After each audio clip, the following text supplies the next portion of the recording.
compartir pantalla para que vean.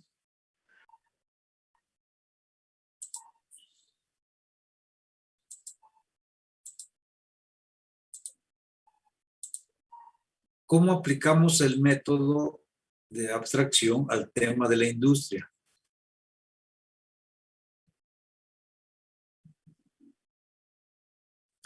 ¿Sí? O sea, ¿cuáles son, qué hay atrás de cada cosa? Entonces, el complejo tecnológico dominante, si tú te fueras a explicar qué hay atrás de esto, entonces está la revolución tecnológica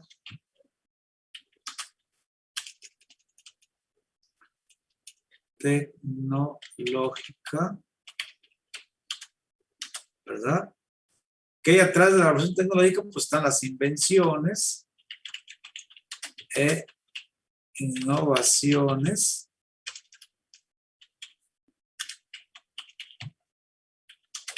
etcétera. Hasta aquí vamos a dejar así, ¿verdad? ¿Qué hay atrás de un método de producción de plusvalor dominante? Bueno, atrás de un método de producción dominante está la experiencia de la organización laboral del trabajo, la transmisión de conocimientos de los trabajadores más avanzados hacia los menos avanzados, etcétera. ¿Sí?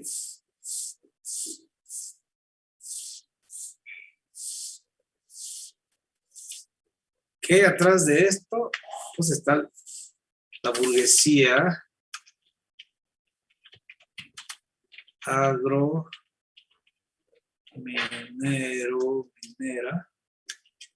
minera exportadora, la burguesía industrial,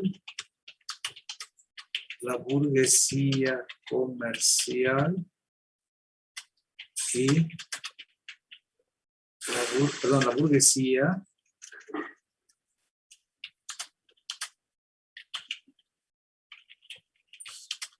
financiera, la burguesía agraria,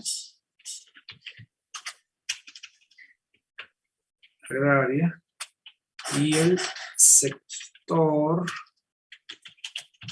de la alta burocracia civil militar. ¿Sí?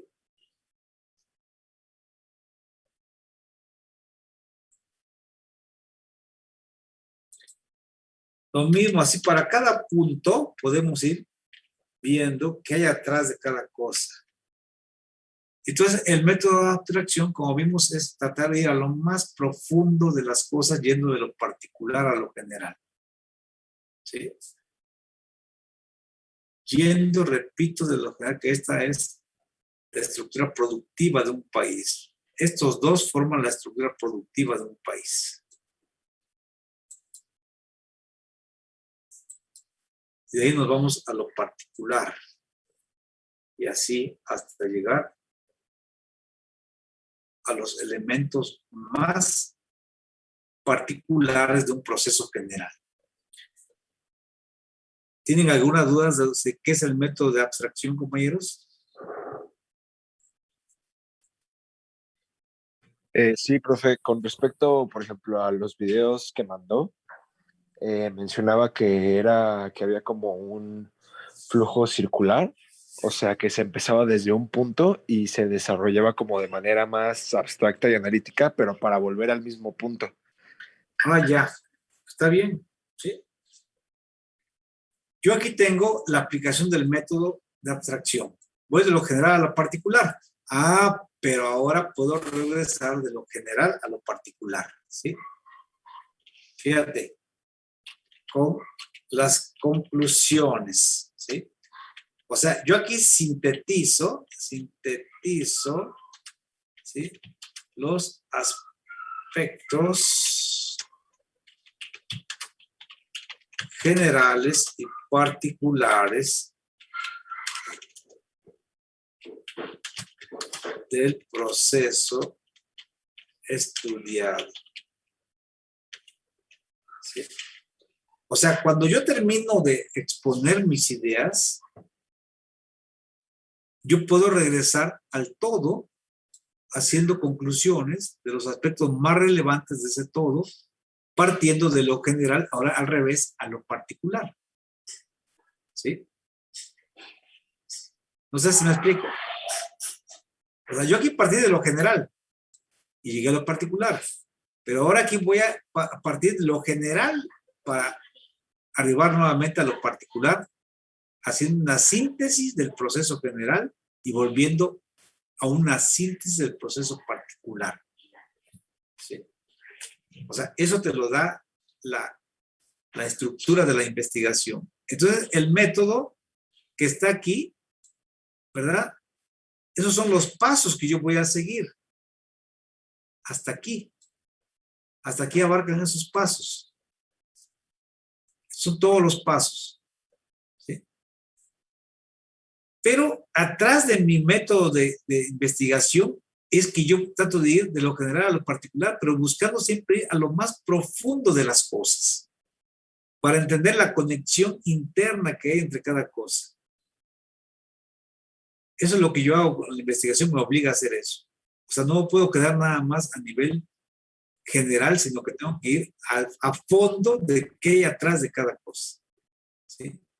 O sea, atrás de un complejo tecnológico dominante, por ejemplo, la industria electrónica es el complejo tecnológico dominante actualmente. Repito, la industria electrónica, pero ¿qué hay atrás de la industria electrónica? Bueno, esa surgió como resultado de una revolución tecnológica. Pero esta revolución al mismo tiempo es resultado de las invenciones e innovaciones que se hicieron en los laboratorios.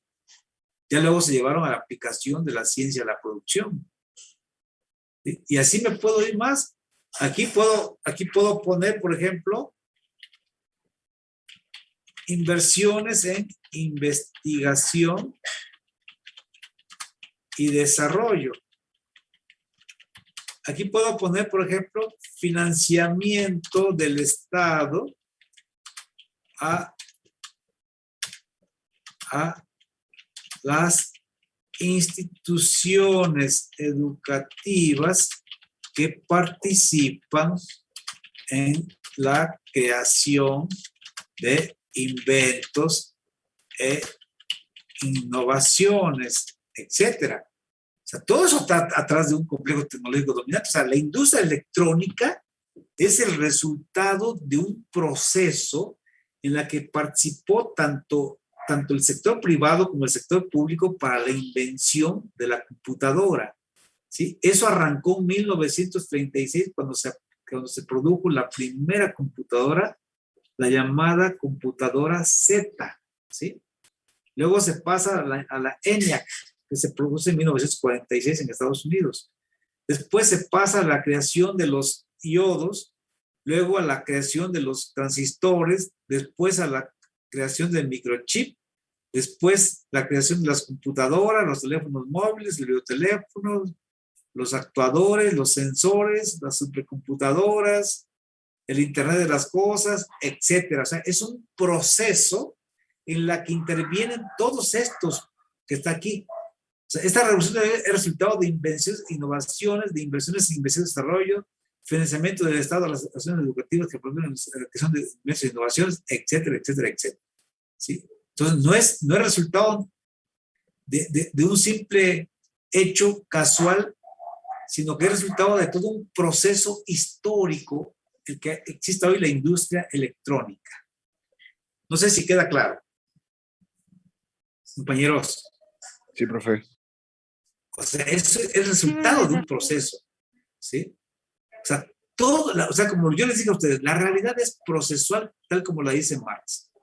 La realidad es procesual. Nosotros somos producto de un proceso histórico seres humanos, pero al mismo tiempo cada persona es producto de un proceso histórico, genético, psicológico, ¿sí? Entonces, todo es un proceso, nada se explica de la noche a la mañana. No sé si queda claro.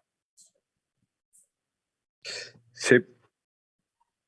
Entonces, partir de lo general a lo particular y volver de lo general a lo particular es esto que está aquí planteado. O sea, esto se conoce como método de abstracción, que es de lo más general a lo más simple en cada cosa, ¿sí? Siempre buscando qué hay atrás de cada cosa, qué hay atrás de cada cosa. Siempre ir a lo profundo de las cosas. Entonces, hay una diferencia entre el método de investigación y el método de exposición, ¿sí? O sea, el método de investigación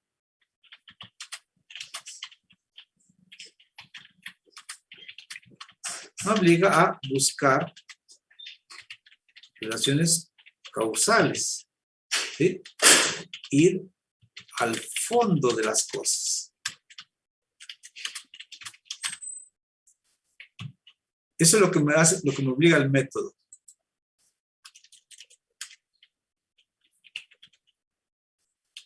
O sea cual sea el método deductivo, el método el método aquel, etc. Siempre trato de guiarme, de obligarme a que yo encuentre las cosas que hay atrás de las cosas. ¿Sí? Entonces, ya una vez que yo tengo eso, ahora voy a exponer, o sea, voy a exponer los resultados de mi investigación. O sea, un método de exposición de las ideas que encontré en mi investigación. Entonces, ese método de exposición este método parte de lo general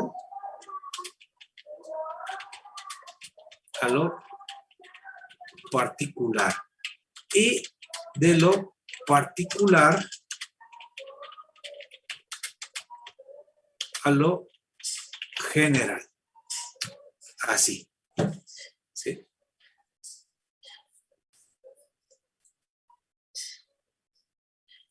Ese es el método de exposición. Se lo voy a mostrar para que ustedes lo vean en un trabajo de manera concreta para que no estén pensando de cómo será eso. ¿Sí? Déjenme buscarlo. ¿Sí? Fíjense, este es el aspecto.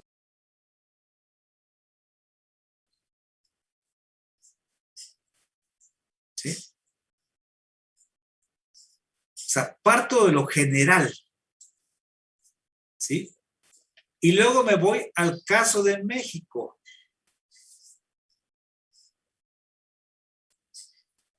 Déjenme revisarle aquí. Me voy al caso de México.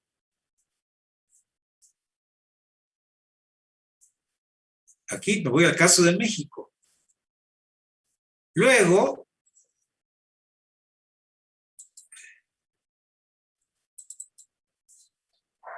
me voy a un caso particular, la revolución tecnológica. ¿Sí? Y luego me meto a aspectos más particulares todavía. ¿Sí? Aspectos más particulares. Ahorita se lo voy a mostrar de manera sintética. Y luego me voy de lo general a lo particular. ¿Sí? Acá está. O sea, de lo particular que yo llegué, ahora voy a partir de lo particular a lo general. Entonces, aquí está. ¿Sí? Entonces, para que lo vean de manera sintética, voy a quitar todo esto.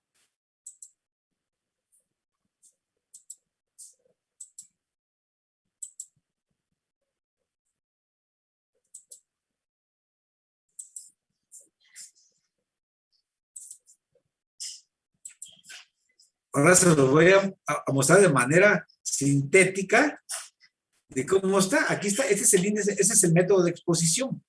Partir de lo general a lo particular. ¿Sí? Y luego de lo particular a lo general. O sea, aquí terminé lo particular. Hasta aquí.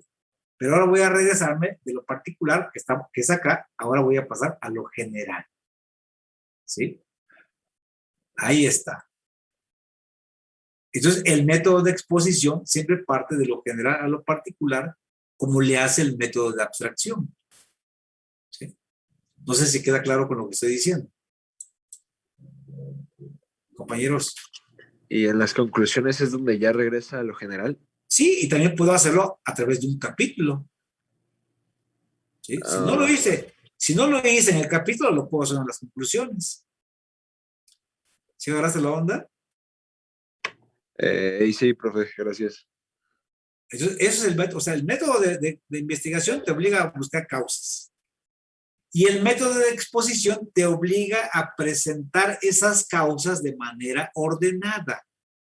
O sea, eso que tú descubriste, ahora tienes que presentarlo de manera ordenada, partiendo de lo general a lo particular y de lo particular a lo general. Así. ¿Sí?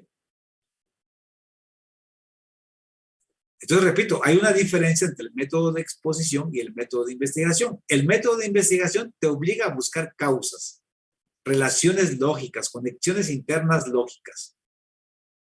Mientras que el método de exposición te obliga a exponer lo que encontraste de manera, ¿verdad?, ordenada, partiendo de lo general a lo particular. Es eso. O sea, la estructura de cómo redactas ¿cómo se llama? La estructura de cómo redactas tu investigación, eso se llama método de exposición. Aquí está, el método de exposición. ¿Sí? Esto es el método de exposición aplicado a la vida real.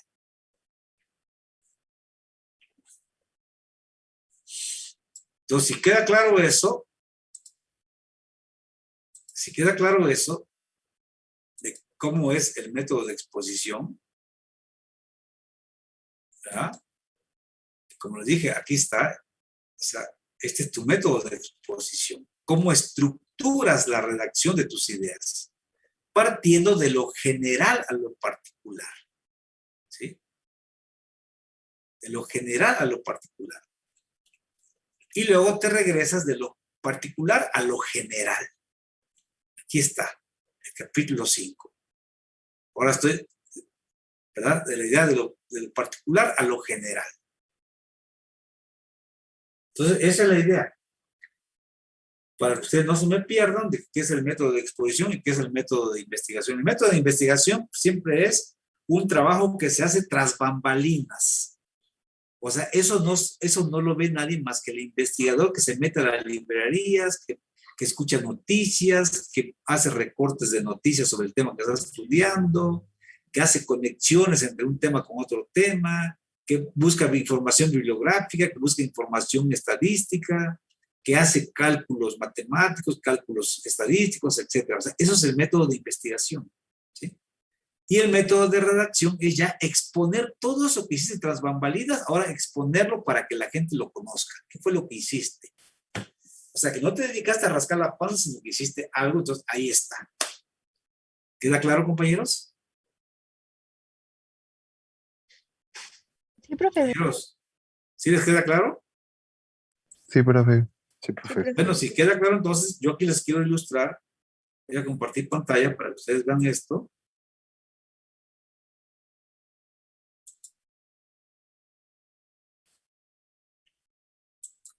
¿Qué es lo que hay que demostrar? ¿Cómo se aplica? Aquí donde vimos cómo se aplica el método de abstracción a un tema, como es el caso de la industria. ¿Sí?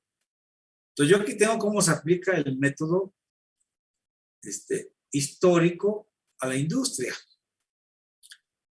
Entonces, ¿qué me pregunto? ¿Por qué, cómo y cuándo emergió la industria capitalista en México? Si yo tuviera que responder esta pregunta, Pues el que ha estudiado el tema lo responde fácilmente. ¿Por qué surgió la industria capitalista en México? Porque comenzó a usarse el trabajo asalariado. ¿Cómo? En las pequeñas fábricas familiares que empezaron a desarrollarse en esa época. ¿Cuándo? En el último tercio del siglo XVIII. Ahí empezó la industria capitalista en México. O sea, la industria ya existía cuando los españoles llegaron a México. O sea, ya los aztecas sabían hacer el labrado de los metales preciosos. No trajeron nada nuevo. ¿Sí? Ya los nuestros sabían cómo se labraba. También en Europa ya se sabía eso. Lo que hicieron los españoles es que trajeron métodos más avanzados para extraer el oro y la plata. Pero ya los aztecas sabían cómo se hacía eso. ¿Sí? Ahora, ¿por qué esa industria se volvió capitalista? Porque se comenzó a estudiar, perdón, a difundir el trabajo asalariado, a incorporar el trabajo asalariado en las pequeñas fábricas familiares que surgieron en esa época, que se las llamó obrajes, que no son más que fábricas familiares donde se ocupa a uno o dos trabajadores asalariados que vienen a trabajar temporalmente del campo a la ciudad. ¿Sí? Ellos tienen sus tierras, nada más que quieren ganarse una lana porque la cosecha se da hasta dentro de 3 meses, entonces en ese lapso se ponen a trabajar de obreros con algunas familias que tienen producción de zapatos, que tienen la producción de sombreros, producción de jarciería, etcétera, y luego con el dinero que ganan pues regresan al campo y se llevan aperos de labranza para poder cosechar con el dinero que ganan, o se compran ropa, no sé, ¿sí? Pero emerge el trabajo asalariado en las pequeñas fábricas familiares que se conocen como obrajes. Repito, son pequeñas fábricas familiares donde se ocupa a uno o dos trabajadores. Fíjense, en la minería hay registros de que la minería, la fábrica más grande de minería en el siglo XIX tenía 40 trabajadores. ¿Sí? O sea, era como decir ahora, pues hay una empresa que tiene 10,000 trabajadores. Pero se le llama obrajes, repito, a esas empresas familiares. ¿Cuándo? Pues como dije, en el último tercio del siglo XVIII. ¿Sí? Y así ocurrió en toda América Latina. ¿Cuál ha sido su trayectoria histórica? O sea, ¿cómo ha evolucionado? Eso quiere decir, desde el último tercio del siglo XVIII hasta el día de hoy. Eso quiere decir cuál ha sido su trayectoria histórica. ¿Qué contradicciones acumuló en cada etapa de su desarrollo? ¿Qué transformaciones sufrió a lo largo del tiempo? ¿Y cuál es su situación actual en la economía mexicana? Aquí estoy aplicando el método histórico. ¿Sí? ¿Por qué? Porque me está obligando a ir al origen de las cosas, por eso se llama método histórico. Estructural, porque me obliga a estudiar la estructura productiva del país y entre ellas a la industria. ¿Sí?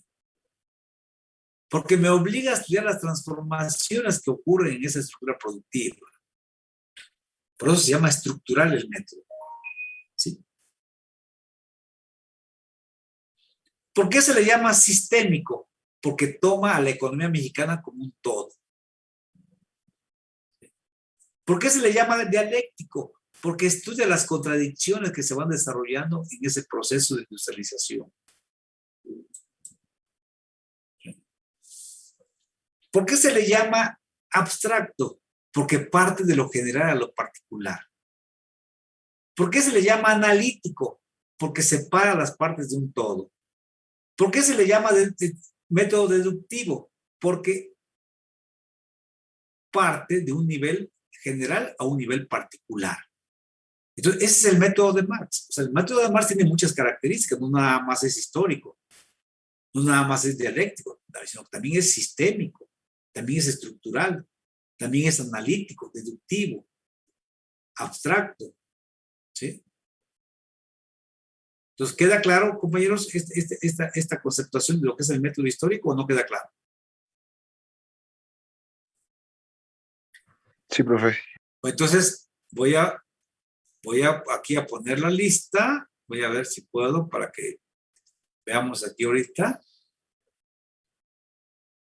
Vamos a preguntar.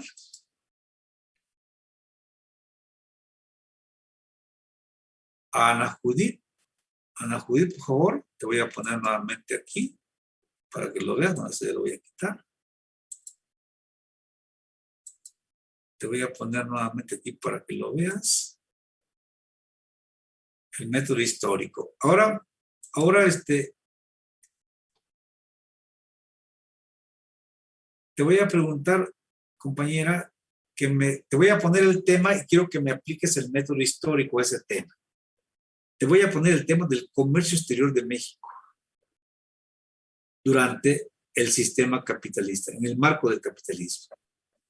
Fíjate, lo cerré para que no te vayas a ir a la historia de la época del caldo. O sea, el comercio exterior de México en el marco del desarrollo capitalista de nuestro país.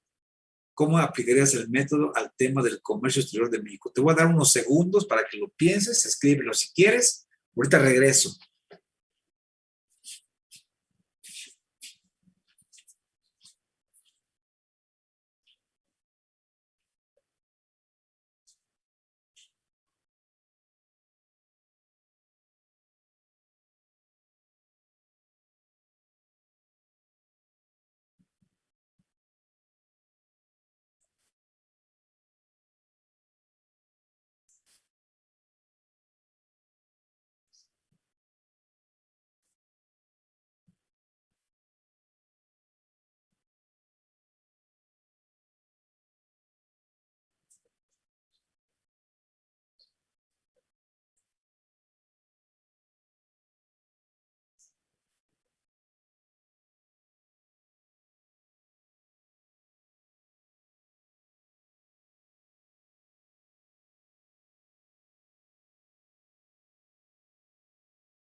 Ya estoy aquí, compañero. Ahora sí, dime, por favor, cómo lo aplicas al caso de México, el tema que te di, para que apliques este método, ¿cómo lo harías?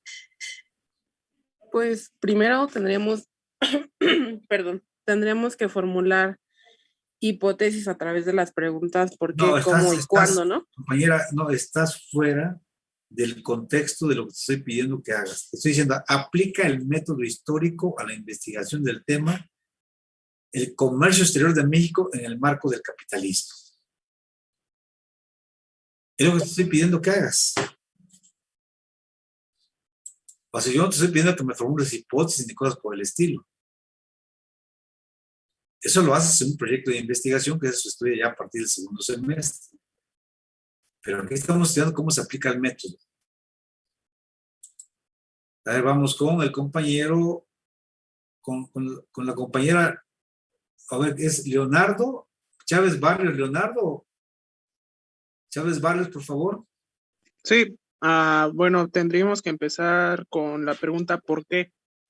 Exactamente, aquí. A ver, te la voy a poner, vamos a compartir pantalla para que se vea. Espérame tantito, ¿eh? Sí. Sí, aquí está. ¿Por qué? Sí, entonces, a ver, empieza. ¿Cómo sería? ¿Por qué llegó el comercio? No, ¿por qué llegó? No, ¿por qué? Luego, ¿qué sigue? ¿Cuándo? No, ¿cómo? ¿Cómo y después cuándo? ¿Y cuándo? ¿Qué sigue? La trayectoria de dicho... No, es cierto, no sigue eso. Ahí dice, ¿por qué, cómo y cuándo emergió el comercio exterior capitalista en México? ¿Sí? Ahí dice. Ahí lo tienes enfrente de ti. O sea, cópialo así como está, nada más aplícalo al caso del comercio exterior.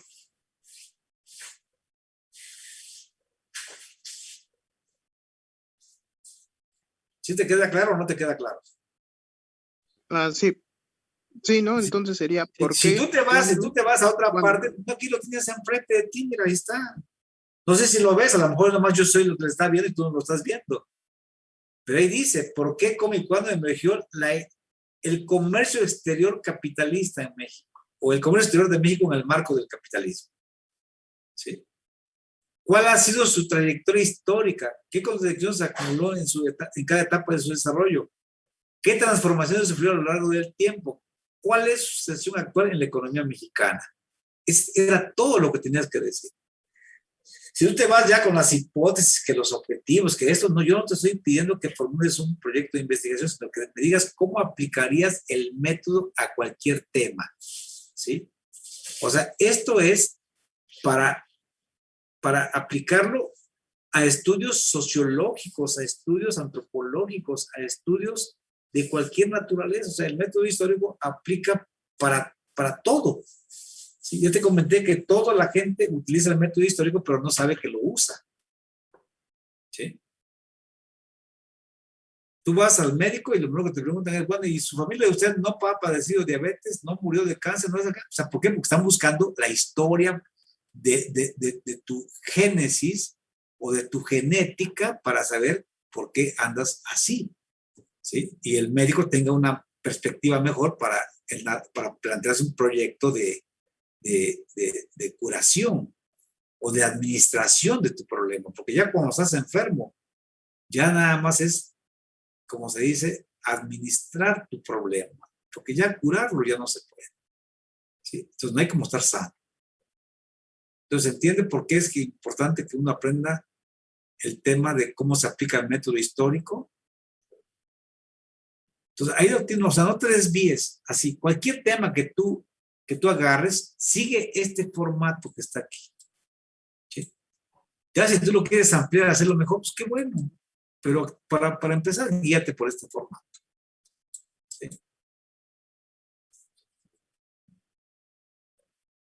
Entonces, no sé si queda claro, compañeros. A ver, vamos con Hernández Sí, profe. Nava. Hernández Nava, por favor. ¿Puedes prender tu micrófono, compañero Hernández Nava? No está Hernández Nava, ¿verdad? Entonces vamos con la compañera. Vamos a buscar una compañera ahora aquí.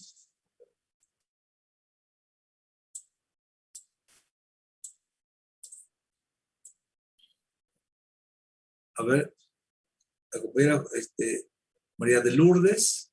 Por favor, María de Lourdes. Sí, Voy a compartir pantalla para que me digas cómo aplicar el tema que te voy a dar. Entonces, ahora te voy a dar un tema para que lo apliques el método histórico. ¿Sí? El tema que te voy a dar es el tema de la agricultura en México. La agricultura en México. ¿Cómo sería su aplicación? ok, sería ¿por qué, cómo y cuándo emergió la agricultura en México? ¿Cuál ha sido la trayectoria histórica de la agricultura en México? ¿Qué contradicciones ha acumulado en cada etapa del desarrollo de la agricultura en México? ¿Qué transformaciones ha sufrido a lo largo del tiempo la agricultura en México? ¿Y cuál es su situación actual en la economía mexicana? Bueno, nada más te voy a hacer una observación. Cuando tú mencionas cada rato la agricultura, eso se llama cacofonía. Entonces, si sepas que cuando uno redacta y repite las palabras, se llama cacofonía. ¿Sí lo sabes? No, profesor.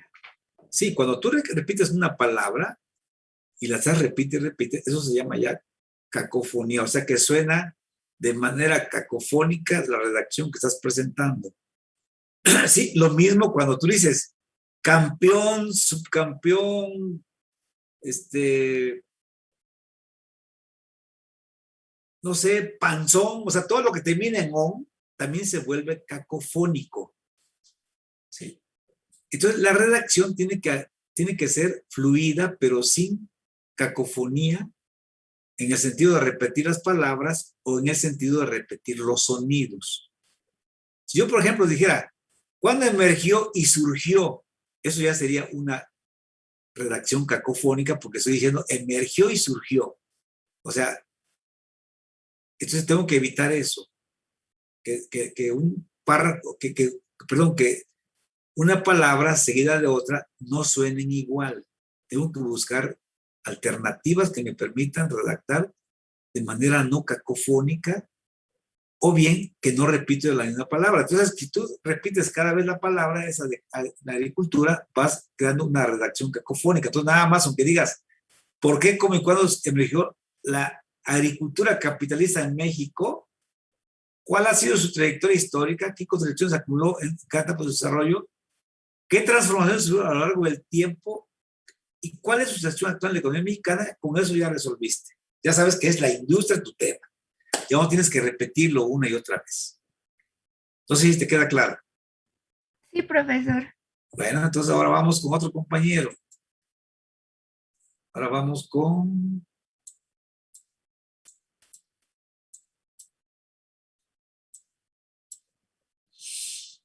Zamora Sánchez. Zamora Sánchez, por favor.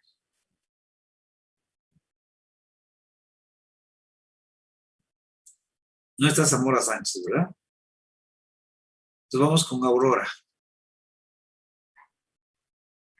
Dígame, profesor.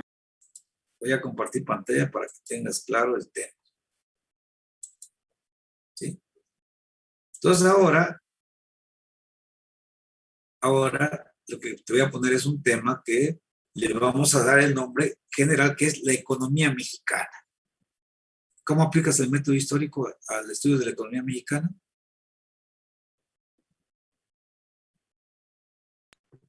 Sería, ¿por qué, cómo y cuándo emergió la economía mexicana? ¿Cuál ha sido su trayectoria histórica? ¿Qué contradicciones acumuló en cada etapa de su desarrollo y qué transformaciones sufrió a lo largo del tiempo? ¿Y cuál es su situación actual? Exacto, así. Ya no repetís economía mexicana porque ya sería cacofónico. ¿Estás de acuerdo? Sí, profesor. Correcto. Así es como se aplica el método histórico, ¿sí? O sea, yo aquí ya estoy sintetizando algo que ya estudié de manera más general, que fue cuando vimos cómo llegó Marx a este método. Porque eso lo explicamos viendo dos materiales. Y está presente en el Capital, está en toda la obra de Marx está el método histórico, ¿sí? Entonces, tenemos ya una visión histórico general de cómo es que surgió el método de Marx, ¿sí? El método histórico. Aquí lo que estamos haciendo es simplemente ya sintetizar su aplicación, cómo se aplicaría el caso de la industria. Porque Marx lo que estudió fue la sociedad, ¿sí? La sociedad capitalista en Inglaterra. Para eso se tuvo que remitir a la historia, ¿sí? ¿Por qué, cómo y cuándo surgieron los modos de producción en la historia de la humanidad? ¿Sí? ¿Cuál fue su trayectoria histórica? ¿Qué contradicciones acumularon en cada etapa de su desarrollo? ¿Qué transformaciones surgieron a lo largo del tiempo? ¿Y cuál es la situación actual del capitalismo, que es el último modo de producción que conocemos en el mundo? ¿Sí? Así es como Marx se planteó la pregunta cuando él comenzó. Acuérdense que él narra por qué es que le interesó estudiar las condiciones materiales de una sociedad, ¿sí? Cómo se metió a eso y qué fue lo que descubrió. Bien, si no hay dudas ya de cómo se aplica el método histórico, entonces ahora aquí tenemos el método de abstracción, ¿sí? Esto es más complejo, pero no tanto, no voy a preguntar de este método, sino que lo voy a preguntar en una actividad que vamos a hacer más adelante, pero esto hay que estudiarlo para que cuando a ustedes les toque un tema ya tengan una idea de cómo le van a hacer, y para eso les voy a encargar con tiempo ese tema. Pero entonces, lo mismo también para el método deductivo, también se requiere más formación, y más tiempo, entonces les voy a dejar esa tarea para que ustedes lo hagan y la expongan aquí en la clase. Pero el método matemático sí lo podemos hacer. ¿Cómo aplicaríamos el caso del método matemático al tema de la agricultura, compañeros? A ver, vamos con David Tokunaga. Tokunaga, David, por favor, ¿puedes presentarte? Abre tu micrófono, David. Sí, aquí estoy, profe. ¿Cómo harías para explicar el método matemático al tema de la agricultura? Te lo voy a presentar aquí para que lo veas. Sí, déjame compartir pantalla. Ahí está. ¿Cómo le harías para aplicarlo al caso del tema del neoclásico, que es el método matemático? ¿Cómo empezarías? ¿Qué variables tomarías como claves para poder aplicar el método histórico al tema de la agricultura? Empiézale.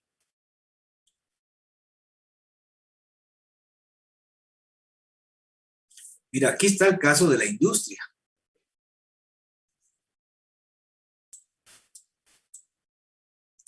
Es el caso de la industria, pero el caso de la agricultura, ¿cómo lo harías?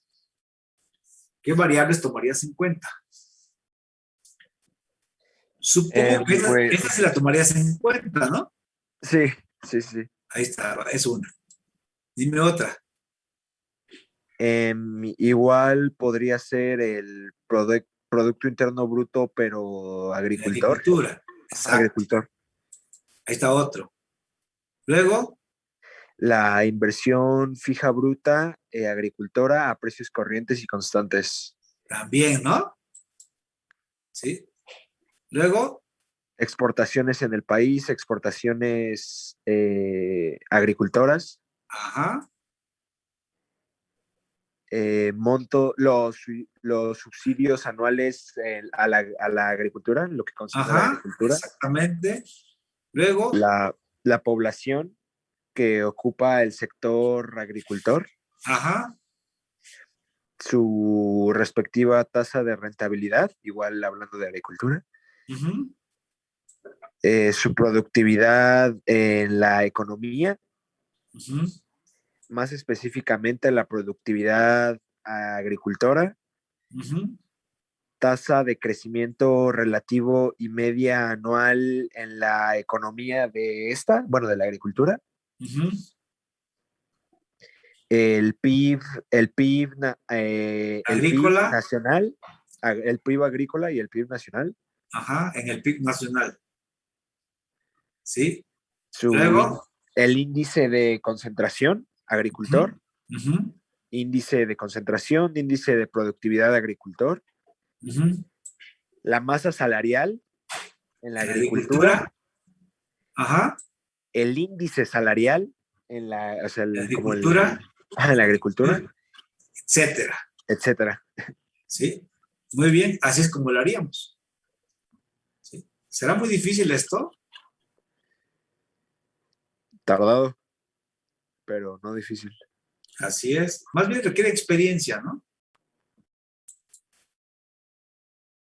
Yo creo que eso es lo que requiere, ¿no? Que conozcas el tema, que te involucres en su estudio, entonces ya con información ya basada en un estudio que has hecho sobre el tema, pues te permite plantearte mil cosas, ¿sí? Entonces aquí la clave es que se entienda que la cultura es un acto que se va acumulando poco a poco, ¿sí? O sea, nada es de la noche a la mañana, todo es un proceso. Tú llegas a algún lugar porque has pasado por un proceso. De tal forma que hay muchas teorías, hasta está la teoría de la meritocracia. ¿Qué quiere decir la teoría de la meritocracia? Pues que una persona llegó a un lugar, se comenzó a preparar, aprendió bien las cosas que se hacen ahí y fue acumulando experiencia hasta que fue recibiendo oportunidades de cargos más importantes dentro de la empresa en la que llegó o en la actividad en la que desarrolló. O sea, es un proceso, la meritocracia. Y así cualquier cosa en nuestra sociedad, la realidad es eso. Es un proceso, la realidad es procesual. No se llega a algo de la noche a la mañana. ¿Sí?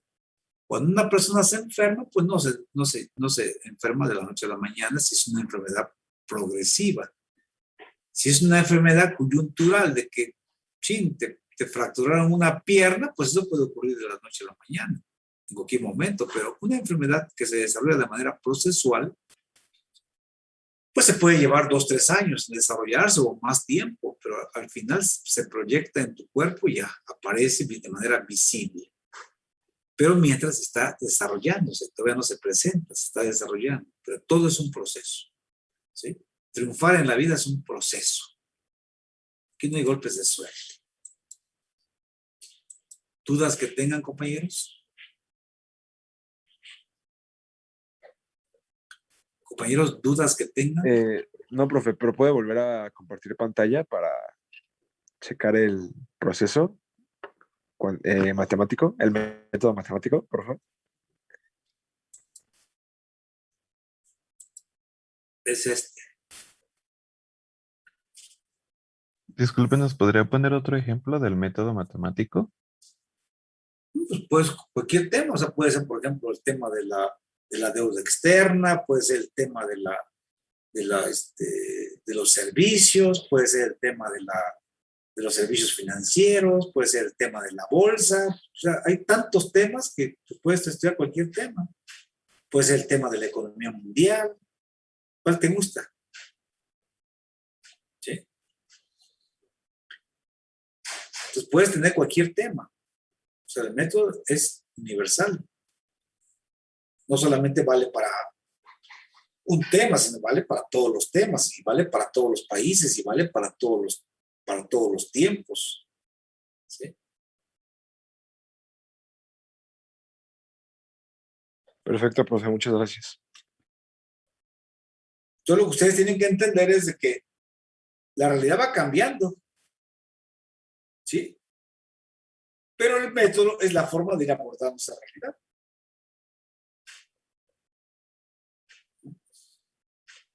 Y si tú hablas del método matemático y vas a estudiar la industria, por ejemplo, actual, pues aquí la industria actual está basada en la electrónica, la industria electrónica. Ya no es la industria pesada, sino ahora la industria electrónica.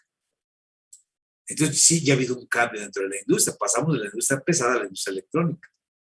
Y al rato vamos a pasar de la industria electrónica a otro tipo de industria cuando empiece a aplicarse la física cuántica a la producción.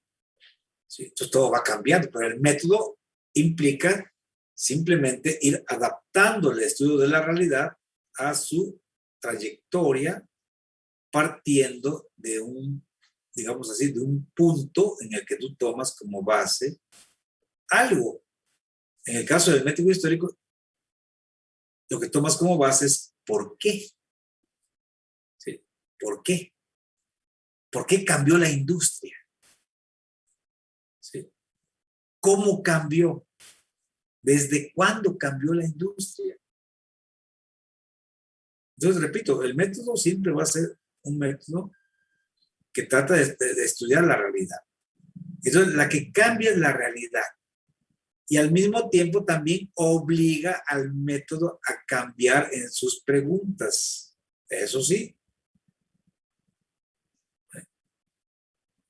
Pero de que la aplicación del método es histórico, eso es real. O sea, la realidad puede ir cambiando, pero el método siempre va a ser la forma en que tú abordas el estudio de esa realidad cambiante. Entonces, si no hay más dudas sobre esto, lo que voy a hacer ahora es enseñarles cómo se redacta un párrafo. Voy a dejar esto aquí así. Esto no. Guardar. Pero sí voy a mostrarles cómo se redacta un párrafo para que ustedes lo tengan claro.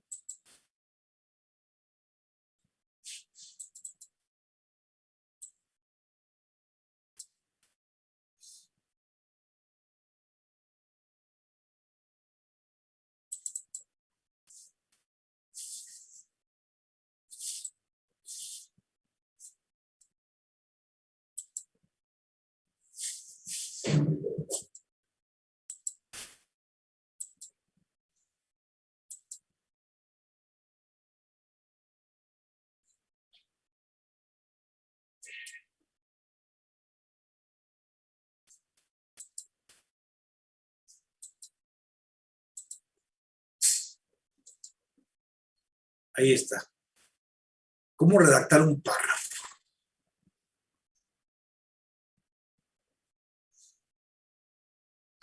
Entonces, fíjense, la clave para que uno se vuelva escritor es que sepa redactar un párrafo. Esa es la clave. Y mientras más escribas es mejor, porque ser escritor es un oficio muy diferente a ser economista o a ser médico o a ser ingeniero o a ser arquitecto o ser abogado. O sea, es un oficio ser escritor. ¿Sí? Entonces tú puedes ser economista, pero eso no quiere decir que seas escritor. Y puedes ser investigador y eso no quiere decir que seas escritor.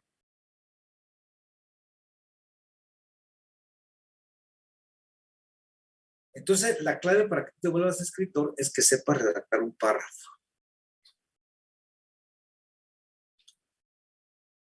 Les voy a mandar esto por el chat, a ver si cabe. Vamos a ver por partes para que así entre todo.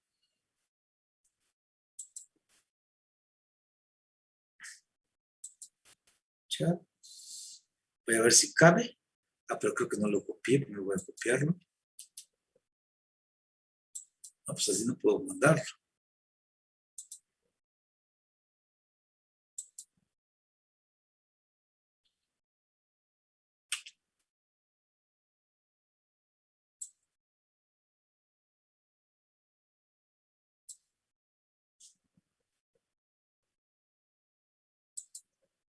Ya está. Está un ejemplo.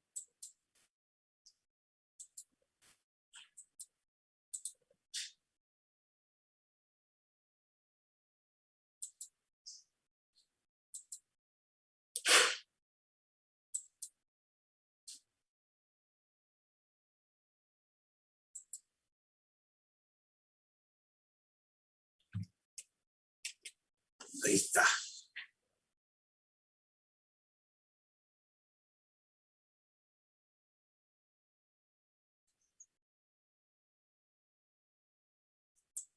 Entonces, esto que tengo aquí compartiendo pantalla.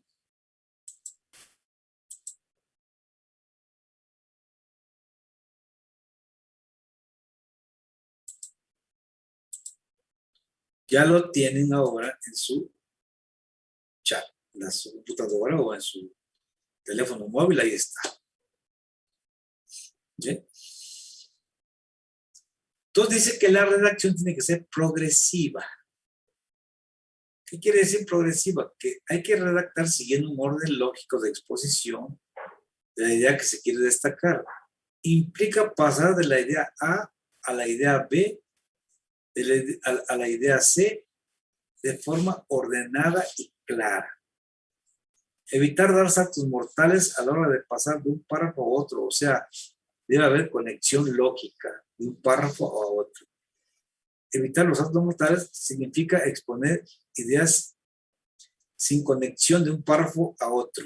Entonces hay que tratar de que los párrafos tengan conexión interior. Cuando pasamos de un párrafo a otro tenemos que mirar que haya conexión de una idea con otra. Se necesita explicar el proceso en el párrafo que está desarrollando y si necesitas meter más ideas de eso que hablas otro párrafo, pero no puedes meter esa idea en otro párrafo que ya no tiene relación con la idea que desarrollaste en el párrafo correspondiente. O sea que si yo estoy en un párrafo y de repente estoy en el párrafo 5 y se me ocurre que me faltó desarrollar tal idea en el párrafo 1 y me abro un párrafo 6, ya no va a tener conexión. Entonces lo que tengo que hacer es regresarme al párrafo 1 y meter esa idea que me faltó ahí donde va. No sé si queda claro. Compañeros. Sí, profe. Sí, profe. No tengo interlocución, ¿eh? ¿Ya se escucha? Ya se escucha. Entonces, repito, es muy importante que aprendamos a redactar de manera lógica y clara, pasando de una idea a otra idea, manteniendo conexión de un párrafo a otro párrafo con base en esa redacción lógica, progresiva, Entonces, si estoy en el párrafo 6 y se me ocurre una idea del párrafo 1, no puedo poner la idea en el párrafo 6. Me tengo que regresar al párrafo 1 y meter esa idea abriendo otro párrafo que después del párrafo 1, en donde yo meto esa idea para que haya conexión, o bien incorporando la idea en el párrafo 1, pero lo que no puedo hacer es agarrar y olímpicamente meter esa idea en el párrafo 6. Entonces, espero que esto quede claro. Ahora, apoyarme en conectores. ¿Sí? O sea, cuando yo abro un párrafo, no tengo problemas. ¿Por qué? Porque yo puedo empezar diciendo de una manera u otra lo que quiero decir. Pero si yo no sé cómo se pasa de un párrafo a otro, entonces me ayudo por estos conectores. Asimismo, por lo tanto, es decir, o sea, en ese sentido, en este contexto, por otra parte, etcétera. O sea, busco los conectores que me permitan pasar de un párrafo a otro. ¿Sí? ¿Sí queda claro, compañeros? Sí, Sí, profe. profe. Yo repito, así mismo. ¿Sí? Entonces, aquí tengo, por ejemplo, voy a desarrollar un marco teórico y el concepto es fase de desarrollo. Entonces, cuando yo voy a redactar, lo primero que tengo que hacer es esto.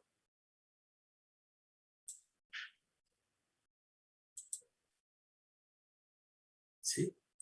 Ya me lo dijo mi método, tengo que partir de lo general a lo particular.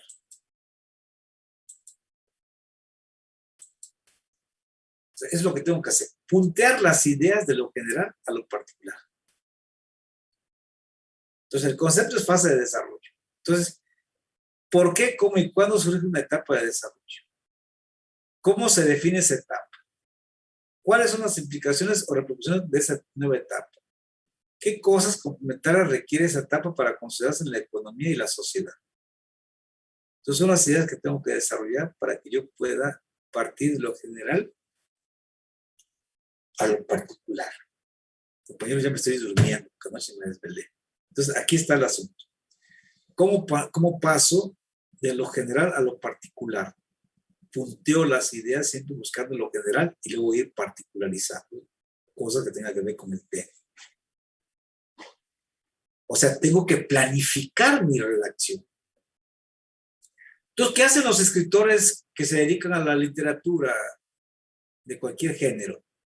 Primero investigan, ¿sí?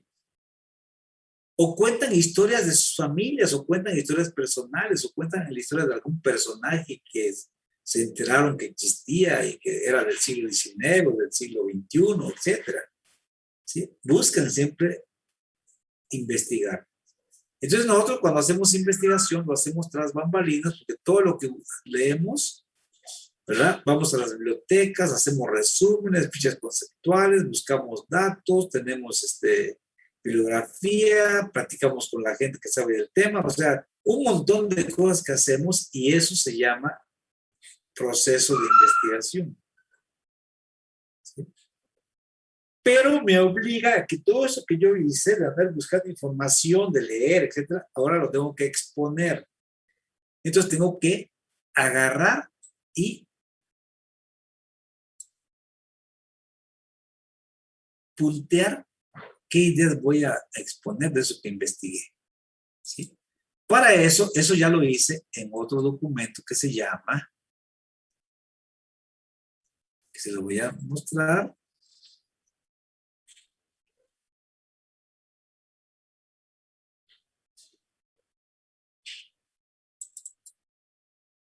Acá está. ¿Sí? O sea, la planificación de la investigación que yo hago está aquí. Se llama proyecto de investigación o protocolo de investigación. Entonces, ese protocolo me obliga a que yo conozca del tema. O sea, tengo que investigar el tema primero. ¿Sí? Y me obliga a hacer una síntesis de lo que estudié. Y me obliga a que yo diga por qué es importante estudiar ese tema. Después me dice que plantee el problema, que delimite el objeto del estudio. sea, ¿qué es lo que voy a estudiar de ese objeto de estudio? Que plantee los objetivos generales, los objetivos particulares, que explique por qué voy a tomar tal periodo, ¿sí? Que diga cuál es la hipótesis principal, cuáles son las preguntas de investigación sobre el tema que voy a tomar, qué método voy a utilizar en la investigación, ¿sí? ¿Qué marco teórico? Y finalmente, ¿verdad? Finalmente me dice que plantee la estructura de redacción, o sea, que exponga yo de lo general a lo particular mi investigación que realicé, ¿sí? Y aquí está. Aquí está. Y luego la bibliografía. Eso es un proyecto de investigación. Pero aquí lo que me están pidiendo es de que yo haga, perdón, voy a cerrar esto ya, no, voy a dejarlo abierto. Aquí lo que me dicen es que yo haga ya el marco teórico, ¿sí? Que es esto que está acá.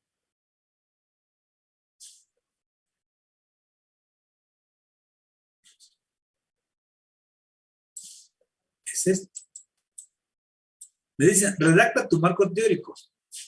Entonces, si yo tengo el concepto de etapa o división del trabajo, tengo que redactarlo haciendo este punteo. ¿Qué ideas voy a desarrollar de esa idea? De ese concepto, perdón. De fase de desarrollo. Entonces, tengo que poner las ideas. ¿Sí? Entonces, como ustedes verán, redactar no es tampoco difícil, pero requiere práctica y conocimiento de lo que es redactar un párrafo, porque esa es la clave. Pero para eso necesitas investigar primero. Y una vez tuve un grupo que me pidió que yo les diera un curso de oratoria.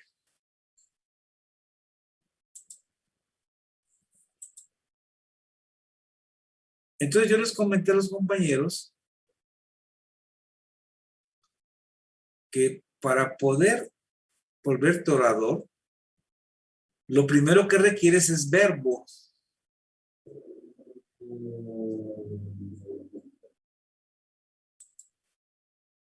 Para tener, como dice la raza, tener verbo. ¿Qué es eso, compañera? Vamos a ver aquí. Vamos a ver, la compañera Leonor. Buscar Leonor. ¿Qué será tener verbo, Leonor? Tener facilidad de vocabulario. No. No, la facilidad de vocabulario, pues es bien fácil. Pues, que habla. No, pero ¿qué requiero primero para tener No, facilidad? perdón. Más bien ser una persona culta o que tenga amplitud en cuestión de temas y saberes. Que conozcas el tema, ¿no? Así en lenguaje barrial, que conozcas el tema, que sepas de qué vas a hablar, o sea, que hayas investigado primero de qué vas a hablar, ¿sí? Que te hayas formado una idea y que te hayas estudiado primero de qué vas a hablar. Entonces, tener verbo primero requiere que uno estudie. ¿Estás de acuerdo? Compañera. Sí, profesor. Tener verbo quiere decir que tienes, como dijiste, facilidad de palabra, pero la facilidad de palabra la acumulas en función de que tienes un lenguaje amplio a partir de que estudiaste sobre el tema. Si vas a hablar de la historia de Benito Juárez, pues tienes que tener ideas de quién fue Benito Juárez y puedes leerte un par de libros o 3, 5, 10 libros, si es necesario, para que tengas una idea más completa de quién fue Benito Juárez y qué fue lo que hizo, etc. ¿Sí? Entonces, si tú no tienes verbo, no puedes hablar de nada. Si no tienes verbo, no puedes escribir de nada. Entonces, para acumular esa verborrea, necesitas primero estudiar. Entonces, la clave para ser un buen orador no es que tengas facilidad de palabras, sino que tengas conocimientos. ¿Sí? Esa es la clave para que seas un buen orador, que tengas conocimientos. Una vez que tienes conocimientos, pues ya puedes educar tu voz. Puedes hacer ejercicios de respiración, puedes hacer ejercicios vocales, puedes hacer ejercicios de parados, puedes hacer ejercicios de levantar y bajar la voz, etcétera, etcétera. Eso ya es más fácil, o sea, eso es de educación inicial. Eso lo aprendes en un día y la práctica te va perfeccionando, pero el conocimiento eso no lo vas a aprender en un día. Eso requiere años de estudio, ¿sí? Entonces, mientras más tiempo tengas leyendo y estudiando sobre un tema, más verbo tienes sobre ese tema. Más capacidad y facilidad de palabra tienes para hablar de ese tema. Entonces, la clave para ser un buen orador no es ni tan siquiera que sepas pararte bien ante un público o que haces y levantes la voz, sino que tengas una formación académica amplia, que seas una persona que tenga un nivel de cultura bastante, digamos, amplia, para que tú puedas hablar. De todas las personas que te van a escuchar, aunque estés balbuceando, pero te van escuchando porque estás hablando que sí sabes lo que estás diciendo, ¿sí? Y ya si tienes orden para exponer eso, eso te lleva también a ser mejor orador, que tengas orden para exponer eso. Así como hablamos del párrafo, que tengas orden. Entonces, la clave para ser un buen orador primero es que sepas, que tengas verbo, como dicen en el barrio. O sea, en el barrio se tiene que tener verbos que sabes, ¿sí? O sea, yo me acuerdo de mi generación que decían, no, hombre, ese güey tiene un montón de verbo. ¿Por qué? Porque era un tipo que estaba preparado, o sea, era una persona culta, como dijiste, pero primero hay que leer para poder ser una persona culta, hay que prepararse en el tema que vas a hablar para poder hablar con facilidad de él, si no, de lo contrario, no hay verbo. ¿Sí queda claro, compañera? ¿Sí? ¿Sí, adelante, compañera? ¿Quién quería hablar, perdón? Fernanda, ¿querías decir algo? ¿O tienes problemas también de audio?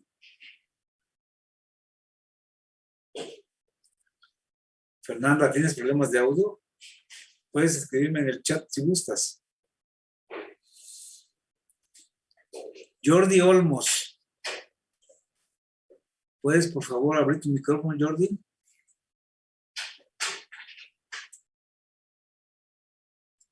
Jordi, por favor, ¿puedes abrir tu micrófono? ¿No está Jordi? Bueno, Jordi, por favor, manifiéstate.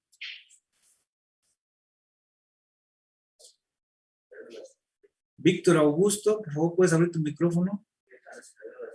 Sí, profe. Dígame. Bueno. Víctor, entonces, ¿te quedó claro qué es hacer una redacción progresiva cuando vas a redactar un tema? ¿Cuál es el primer paso que debes de seguir para una redacción progresiva, Víctor?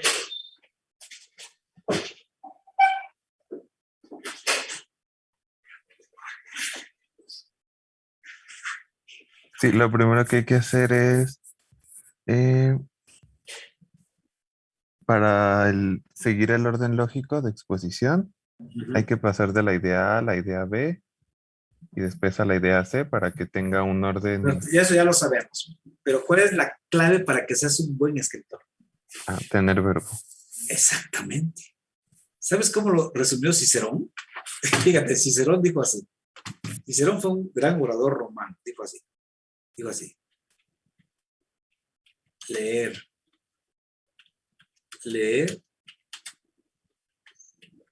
Leer. Así dijo Cicerón. No leer, como dijo el tipo ese que era secretario de Educación Pública que lo corrigió una niña. No, leer, leer, leer. Así, hay que tener primero verbo para poder redactar. Tú sin verbo no puedes redactar nada. ¿Sí?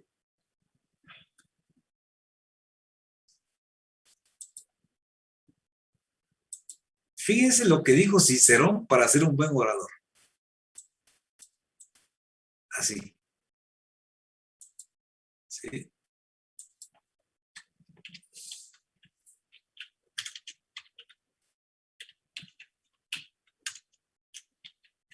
Cicerón. Él escribió nada más 28 tomos. Solamente 28 tomos escribió, pero cada tomo son como de 700, 800 páginas. Entonces, con eso, Cicerón pues era un cuate que tenía un montón de verbo para su época.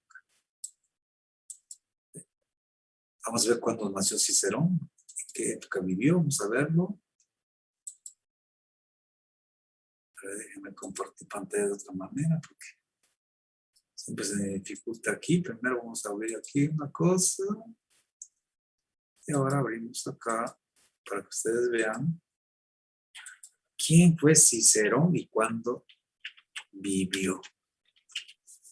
Cicerón. Cicerón, vamos aquí a Wikipedia. Dice que vivió en la época, no, Marco Tulio Cicerón, Alpino, ¿qué? Arpino, 3 de enero de 106 a.C. O sea que vivió cuando todavía el Imperio Romano se estaba formando. El Imperio Romano comenzó a formarse como 280 años antes de Cristo. Entonces era un proceso en el que el Imperio Romano se estaba formando. ¿Sí? Julio César formó parte del Imperio Romano como allá por el año 29 antes de Cristo. Entonces Marco César nació en el año 106 antes de Cristo. ¿Sí? Fue un jurista político, filósofo, escritor y orador romano. Ahí está. No es mentira lo que les estoy diciendo a ustedes de cómo dijo él, de que la base para que uno pueda ser un buen orador es leer, leer y leer. Leer, leer y leer, dijo Cicero. Entonces, ¿cuál es la experiencia que le pasa a los alumnos de la Facultad de Economía? Que los compañeros quieren escribir sin haber leído. Entonces, tú cuando quieres escribir sin haber leído, ¿qué vas a entregar? No vas a entregar nada. ¿Puedes comentarles tu experiencia para hacer tu tesis, Oscar? Oscar Vázquez. Sí, profe. Cuéntale la experiencia a los compañeros para hacer tu tesis. Pues bueno, ya que una vez que elegí el tema, pues ya me tocó buscar toda la bibliografía y pues sí, básicamente día y noche estar leyendo los libros y ir formando ideas y pues ahora sí ya empezar a escribir, pero ya con una idea bien planteada. O sea, a través de un proyecto de investigación. A través de un proyecto de investigación, sí, con un tema delimitado, una hipótesis y a los objetivos que quería llegar.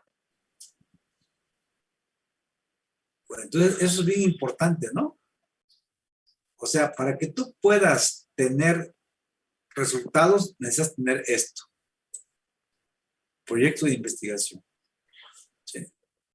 Pero este proyecto lo tienes porque ya investigaste. Ya sabes que vas a estudiar. Si no has hecho eso, si no has investigado, tampoco puedes hacer ningún proyecto de investigación.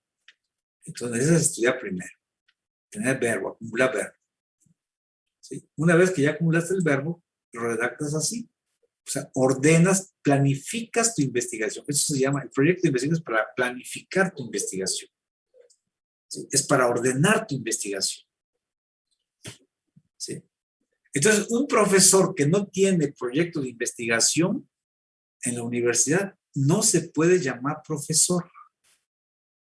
¿Por qué? Porque quiere decir que no tiene ningún orden en el cual se esté actualizando, en el cual esté estudiando la realidad permanentemente. Entonces, el profesor tiene que tener siempre un proyecto de investigación y lo tiene que ir cambiando porque tiene que ir investigando diferentes temas para que pueda acumular verbo y ya un día pues tiene una cultura muy amplia y puede decir muchas cosas. Entonces, proyecto de investigación. Y esto aplica para la economía de un país. O sea, un país que no tiene un proyecto de desarrollo no puede desarrollarse ni llegar a ningún rumbo. ¿Sí? Entonces, en México, se llama Plan Nacional de Desarrollo, lo que supuestamente constituye el proyecto de desarrollo de nuestro país. Se presenta a través de lo que se conoce como el Plan Nacional de Desarrollo. A ver si lo encontramos aquí. Voy a compartir pantalla para que lo vean.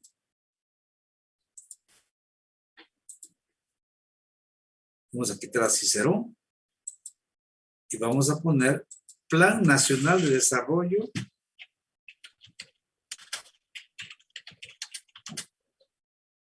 Aquí está.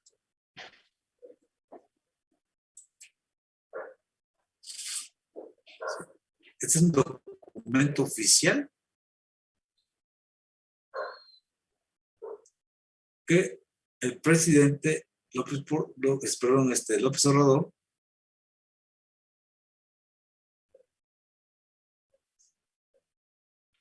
le pidió a su equipo de trabajo que lo hiciera, y aquí está. Son los temas que aborda: política de gobierno, política social, economía, epílogo. O sea, la parte final. ¿Sí? Ahora bien, para regresarme acá, ¿sí? Si tú no tienes una idea clara y no has investigado sobre este tema, ¿sí? Entonces el proyecto que tú presentes va a ser un proyecto vulnerable, débil, que no está recogiendo lo mejor que deberías de recoger para hacer esa planificación de tu investigación. ¿Sí? O sea, si no tienes idea clara de cómo se ha desarrollado la economía mexicana y quieres hacer un proyecto sobre eso para ordenar y planificar tu trabajo de investigación, entonces lo vas a hacer mal. Lo mismo pasa con el Plan Nacional de Desarrollo. O sea, si tú no tienes idea de cómo se ha desarrollado el país y cómo quieres que a partir de ahora que tú entras como presidente se desarrolle, entonces lo que vas a hacer es, válgase la expresión, pura bachicha, ¿sí? O sea, pura basura. Entonces no te va a servir ese plan. ¿Por qué? Porque es un plan que no tiene ni pies ni forma. Entonces, este plan del presidente es un plan bien intencionado, pero no tiene ni pies ni forma. ¿Sí? O sea, no tiene ni la menor idea de cómo empezar a desarrollar al país en términos económicos para que eso se proyecte en el plano social, cultural, político, etcétera, y le cambie la faz a nuestro desarrollo. ¿Sí? Aquí está, Plan Nacional de Desarrollo. O sea, es un plan sin pies ni cabeza. ¿Sí? O sea, es una ocurrencia del presidente, para decirlo de otra manera. Entonces, su mayor debilidad es que no tiene un plan de desarrollo para este país, sino tiene una lista de cosas que quiere hacer. El Tren Maya, 300 carreteras,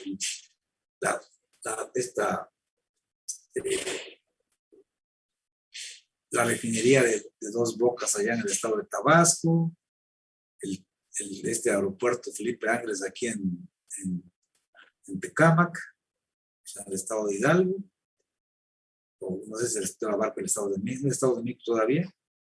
Entonces, es un conjunto de cosas que, por ejemplo, los italianos le dicen elenco, o sea, una lista de cosas que quiere hacer, pero no tiene un plan organizado de desarrollo para cambiar la faz de este país. O sea, si lo tuviéramos de presidente en los próximos 20 años, con su política jamás iríamos a ninguna parte. Estaríamos igual. ¿Sí? Porque la planificación de su proyecto de nación aquí está y no tiene ni pies ni cabeza. Así. O sea, nos habla de eso, pero no sabe por dónde empezar.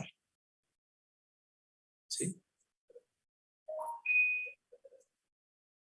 Entonces, si nosotros lo tuviéramos de presidente 20 o 30 años, no podríamos ver el cambio que nos propone.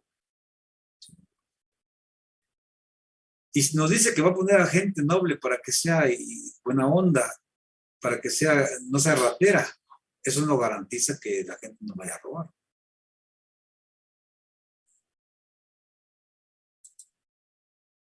Entonces, hasta aquí voy a dejar esto. Yo quisiera preguntarles si tienen a ustedes alguna duda sobre cómo se redacta un párrafo, cómo hay que planificar la investigación que uno hace a través de un proyecto, ¿sí? Y que para poder hacer el proyecto primero hay que leer y documentarse sobre el tema. O sea, primero hay que investigar.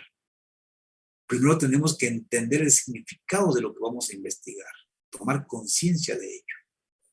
Entonces, sobre esa base ya planificamos. Y para un país se planifica a través de lo que se conoce como el Plan Nacional de Desarrollo. Pero también hay una planificación del éxito personal. ¿Sí? O sea, una persona que no planifica su proyecto de vida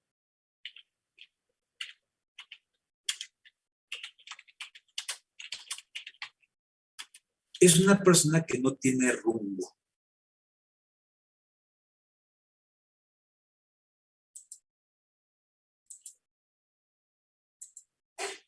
O sea, no va a llegar a ninguna parte para que me entiendan. ¿Sí? Entonces, la primera pregunta que te planteas es esta. Así le voy a hacer como los gringos. Voy a ponerle comas al final.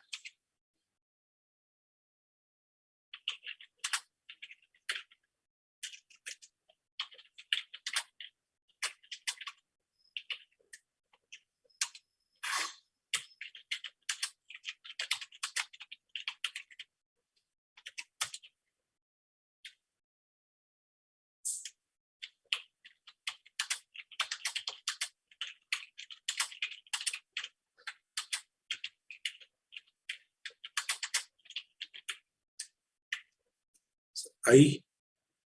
¿Sí? Miren, el presidente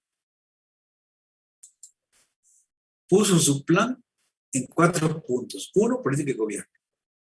2, política social. 3, economía. Y 4, epílogo.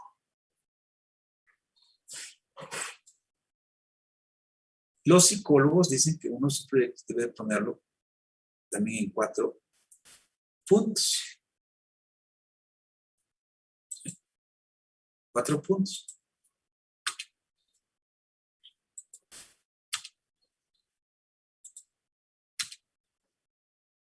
¿Sí? ¿Quién lo dijo? El jefe, el papá de la psicología industrial. No lo voy a poner acento porque el señor es gringo. Napoleón Hill.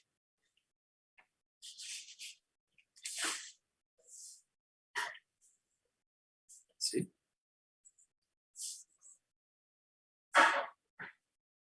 Que se llama su libro ¿Cómo hacer dinero? Así.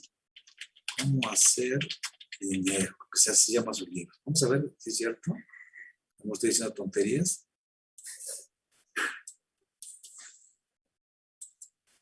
Vamos a ver. Si es cierto eso. Voy a compartir pantalla para abrir otra.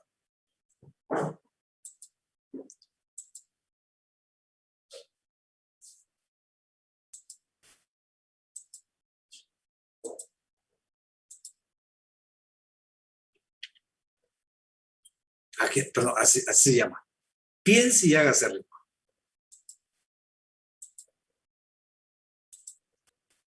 Estoy diciendo cómo hacer dinero. Piense y hágase rico.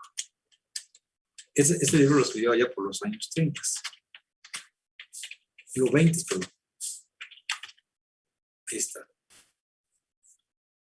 Y otro señor se fusiló su libro de él, pero dijo así.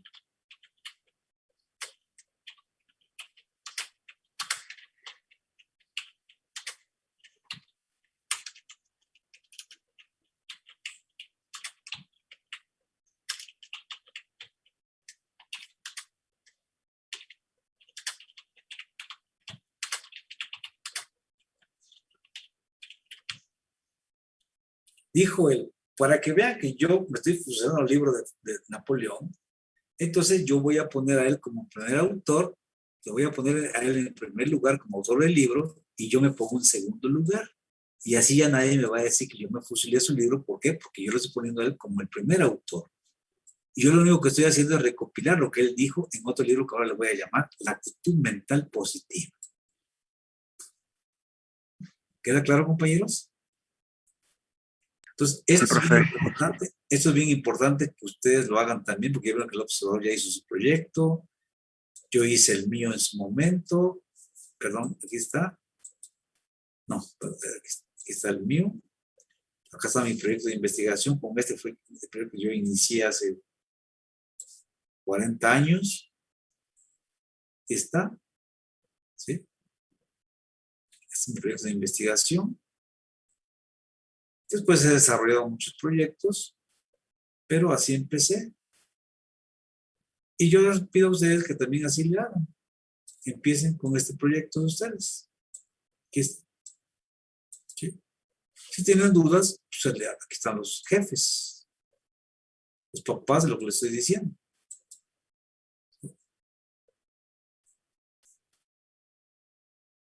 Ahí están los padres de la psicología industrial. Entonces, si ustedes quieren verlos, ya los demás, el tipo que puso el libro ese de que el monje que se hace rico, el monje que vendió su Ferrari, que el campeón de vendedor, ¿cómo se llama? Es el vendedor más grande del mundo. El vendedor más grande del mundo. Eso ya son fusibles, o sea, de este tipo. Papá es este. Estos ya son fusiles. Miren, vamos a ver quién es el que dijo esto.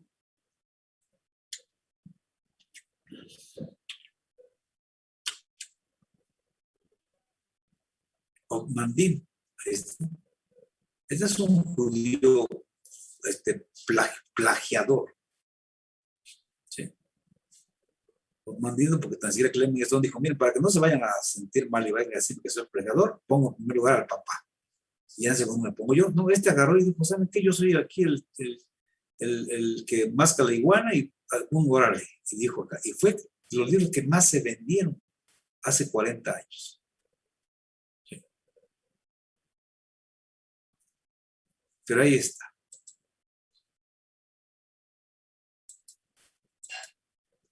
Entonces, con esto voy a dar por concluida la clase de hoy. Y nos veremos el próximo lunes para continuar con nuestra exposición. Terminamos hoy día el tema de los métodos. Ya les enseñé cómo hay que redactar un párrafo, que es la clave para hacer, cómo se estructura una investigación, etc. Entonces, el lunes vamos a continuar, ahora sí, viendo la parte de la producción y después vamos a ver la parte de la población. Ya más nos faltan 2 temas, ya abarcamos uno que es la investigación, ahora viene población y luego, producción y luego población. Que tengan buenas tardes, compañeros. Oscar, por favor, resuelve el tema que tienes pendiente con Miguel Ángel.